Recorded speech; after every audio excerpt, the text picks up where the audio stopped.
All right, now to immigration and President Trump's confirmation that he did offer Mexico help in battling that country's drug cartels. Listen here. If Mexico wanted help with the cartels, we would be honored to go in and do it. I told her that. I would be honored to go in and do it. The cartels are trying to destroy our country. They're evil, but she is so afraid of the cartels that she can't even think straight. The Mexican president saying just a day earlier U.S. military action inside Mexico was unacceptable and not necessary. Joining me now is Senior Advisor for Customs and Border Patrol Chief Ron Vitiello. Chief Vitiello, good morning to you. I mean, could you imagine if the U.S. military was allowed to go into Mexico and take out these drug cartels?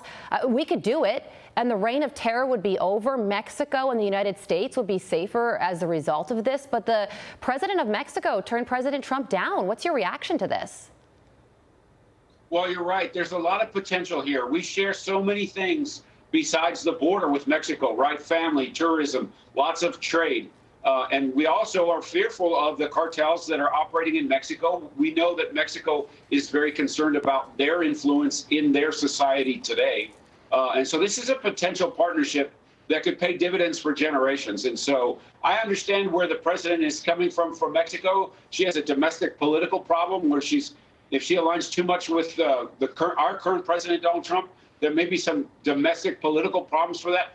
But operationally, as somebody that worked on the line that understands the power of these cartels, this would be huge on the potential side. Us going down there and helping them eradicate some of these kingpins, bring the temperature down, give the governance of all of the states in Mexico back to the government versus the cartels. And so it has lots of potential.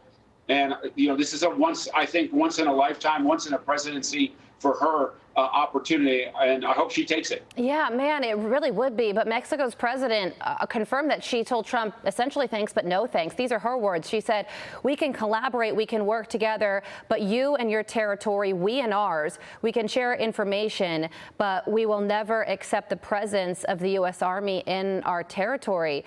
So you say that this could be politically unpopular for her to do, or could she actually be afraid of the Mexican drug cartels, as the president suggests? Well, it's 100% both, right? Mexico is doing a lot. They do have 10,000 National Guard troops on the northern border. They've never done anything like that before. They really leaned in under the threat of tariffs to make sure that they were working on this fentanyl problem together. Kristi Noem, the Secretary of DHS, has spoken directly with the Mexican president to make sure that they're keeping up their end of the bargain as it relates to our shared responsibility on the border. But obviously more can be done, and it is to the benefit of the Mexican citizens and to the U.S. and obviously our border communities. And so, yeah, I understand why she's saying what she's saying, but this is really a potential idea that could help both countries immensely. I mean, imagine what the drug cartels would be thinking if they hear that this was given the green light. They better watch out. And Green Berets, by the way, did fly to Mexico in February to train Mexican Marines for a 6-week naval exercise or military exercise. So we'll see if that pays off. I also want to ask you about this horrific situation that unfolded in California recently, where 3 illegal immigrants from the country of Georgia were arrested and charged with brutally murdering a man inside his home there. And one of the illegal immigrants had 2 detainers, four criminal charges, but sanctuary jurisdictions ignored them, and he was never deported. They've all been arrested now, but after a murder already took place. Your reaction to this?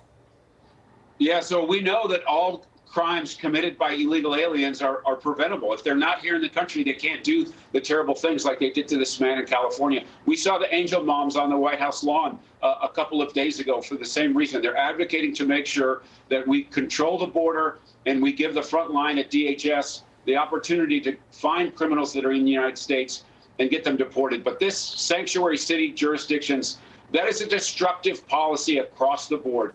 What are they doing in sanctuary cities? They're saying that if people are in the country illegally, commit other crimes, enough crime to get arrested in those communities, and then we don't want to turn them over to ICE when they're finished with their sentences in state courts. This is a terrible tragedy for the individuals involved, but it is 100% preventable, and these sanctuary jurisdictions need to get on board with the agenda of making America safe again. And what that means cooperation with ICE, especially on people who are in the country illegally and have also committed crimes. Yeah, it is a tragic development, and it keeps on happening. Chief Vitiello, thank you so much for joining us with that warning. We hear it loud and clear.